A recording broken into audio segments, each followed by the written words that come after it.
At kasama ko po dito ngayon si Ima. Siya po yung mother ni Pastor Fer. At siya po yung nakarinig nung For Distinct Sounds. Ano nangyari? Ano nangyari? Narinig niyo na? Alin? Linaw ko yung For Distinct Sounds. Tapos, Nalaglag yung anak ko sa Syria.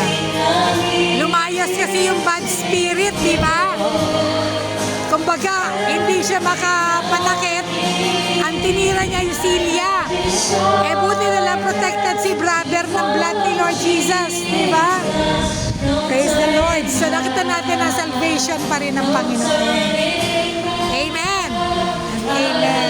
Ayan po. Nano kasing lagyo? Nano pang lagyo? Ano pang pangalan ni Ima? Hermie Yutok. Oh, si Nanay Hermie Yuto. Thank you po, Nanay. We celebrate the Lord. We celebrate Jesus. Amen.